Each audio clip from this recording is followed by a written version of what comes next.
Here, today I will try to explain graphical convolution.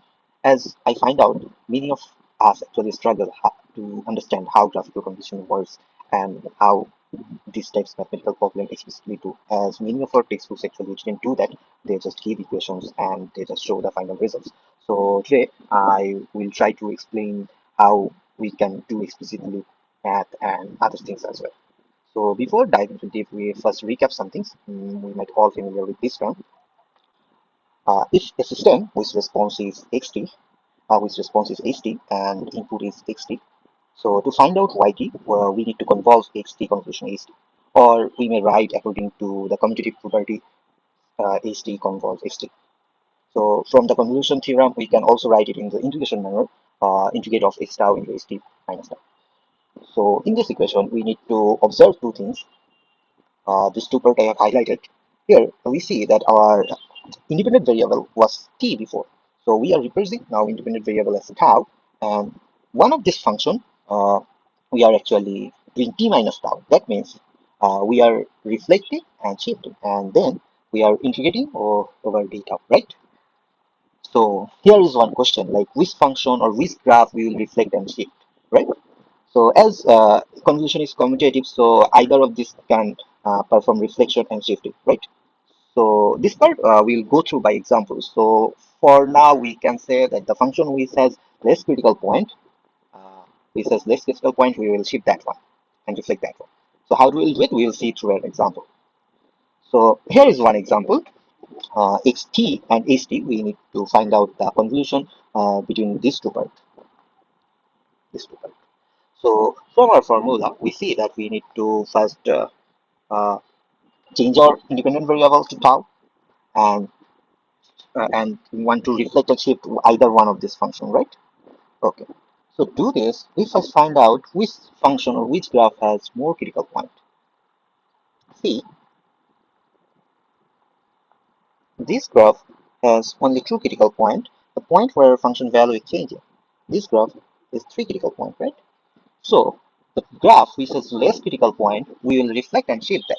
So other part we will keep fixed. So here we will choose xt, that we will reflect it and shift it. So what will happen if we reflect xt?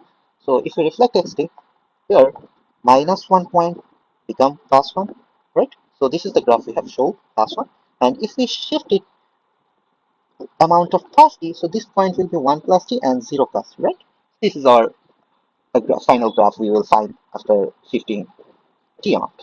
And we keep the ht same as before, just we change this independent variable, right? Okay.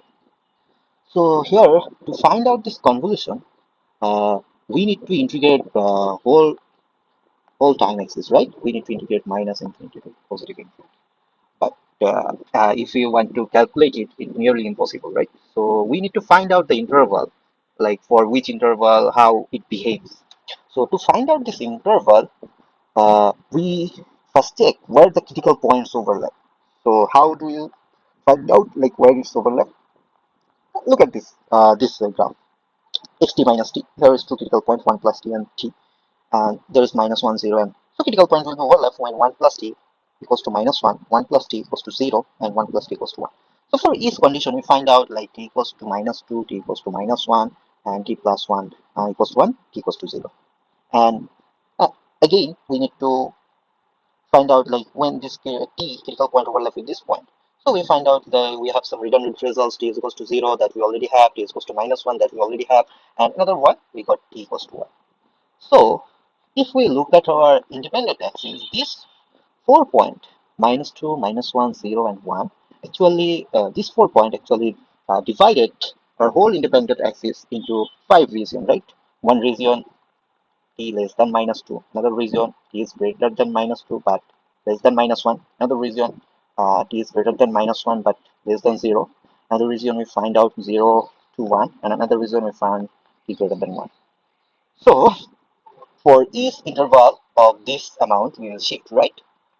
Okay, let's go to the first case. So first case, t is less than minus 2. So here is minus 2 point, so t is less than minus 2. Uh, this is the t point, right? And the right point should be t plus 1. So plus 1 will be here, 1 plus t. So what we need to do, we need to find out the product of these two function and then integrate. So what will be product here? See, there is no overlap between these two functions. So their product will be 0. So during these intervals, we are getting 0 value. Okay, fine. So we have completed this case. Okay. Then the second case, t is greater than minus 2 but less than minus 1. So now our curve t is equals to, so let's erase this part first. Okay, erase this one.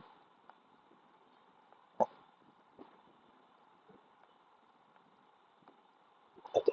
So now we need to shift our curve.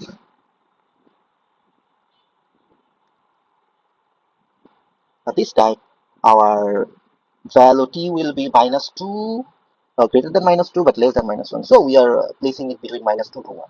So here we placed it. Okay, nice. So this point will be t and this point will be t plus 1, right? So now look at this curve. Now whenever we are producing these two graphs, we are producing this part, right? So during this region, the blue curve function is tau plus 1 and the red curve value is 1. So we are producing 1 into tau plus 1, right? See, for this case, we are producing tau plus 1 times 1 and our integrated region will be minus 1 to t plus 1, right? See, our integrating limit here is minus 1 to t plus 1. So after integrating these things, we will find out that the final value is t square plus 2 the whole square divided by 2. Okay, so this part is also done. This part is also done. So now move to the third interval. So before going to the third interval, just erase this part. Okay.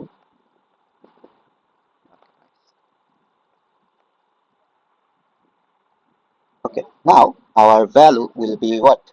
Minus 1 to 0, right? Minus 1, t's value is greater than minus 1, however, less than 0. So we are placing this way. Okay.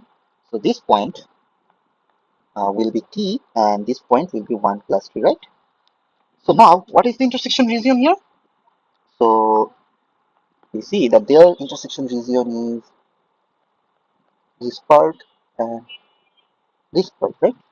But if we see closely into this graph, here between t to 0, the y function value is tau plus 1, whereas between 0 to 1 plus t, during this interval, tau value is 1. So to find out the product, we need to split this integration limit, right? Okay. So what we'll do, whereas the red curve value is always 1 here, right? Always 1. So for this case, see, whenever we are producing, so between 0 to t, between 0 to t, between t to 0, during this time, our blue curve is tau plus 1 times 1. Tau plus 1 times 1. And during 0 to 1 plus t, this time our blue curve is 1, red curve is also 1, so 1 times 1, we will get 1 times 1. See?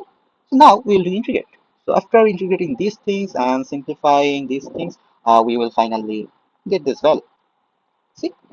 Okay. So we have completed our this region also. So we have two regions left. Okay. Now again erase this part.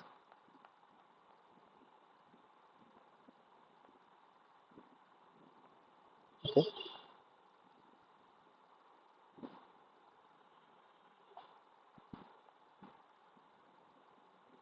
Okay.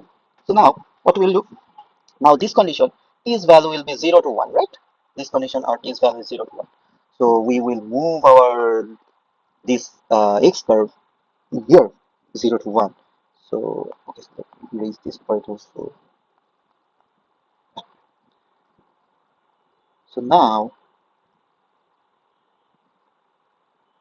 we will placing it here. See? Okay. Okay.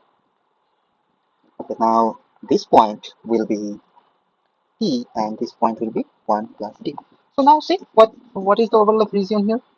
This region is our overlap region, right? So this left point is t and the right point is the 1.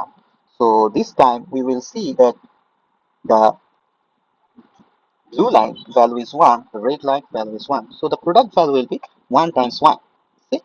1 times 1. And our limiting region will be t to 1. So after integrating this, we will find out this value. So now let's move to our final part. So if we do the last part, during last part, what is t's value is greater than 1. So t's value is greater than 1. So we will place our curve here.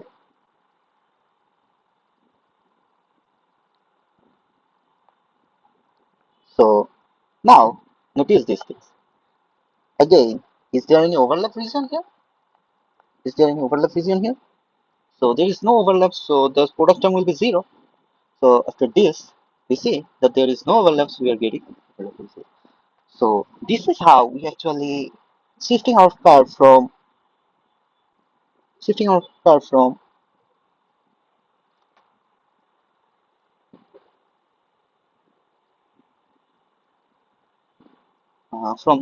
negative infinity to positive infinity, isn't it? See, see? So we are shifting from negative infinity to positive infinity, and we are finding where the curve two curves product is maximum and where is minimum, where is zero. So this is how convolution actually works. It will give you the similarity between two curves. And in this manner, actually, modern machine learning and deep learning thing we actually do in this era, we are using convolution filter by which we actually finding out the similarity. So you might be familiar with this term whenever you dive into this research area or if you do course of machine learning and deep learning. So let's write the final results. So we can write the final results in this manner. For every interval, we are getting the y value. So there are many times also you need to draw yt, or in your textbook you might see that they just draw the final output value. So how do we can draw it? So we can do it by using Desmos. So here, if you see that I have write down all the conditions for t less than 0, we have 0 value, and yt when t is greater than -2 but less than -1, that times 3 plus 2 the whole square divided by 2. We have draw this graph. This is the blue line, and the red line is the 0. Then again, yt when t is equals to -1 to 0, that time 1 minus t square divided by that's the green line, and yt is equals to 1 minus t when t is equals to 0 to t. That is this is the line, and yt is equals to 0 when t is greater than 0. So this is the whole curve I actually draw it by Desmos. So if we see what in our books do, so I actually try to solve this example. Uh, so in the book we see that they just write it, see, and they just shift ht, whereas we do on xt. But as it's commutative, we see our results is similar, and see this is the final graph. So I hope you all understand this. I actually try to explain it explicitly from my viewpoint. There might be some other easy way. So it's not mandatory to follow this way. If you have any other easier path to solve it, you may also share with me, or you can do that way. Thank you for listening.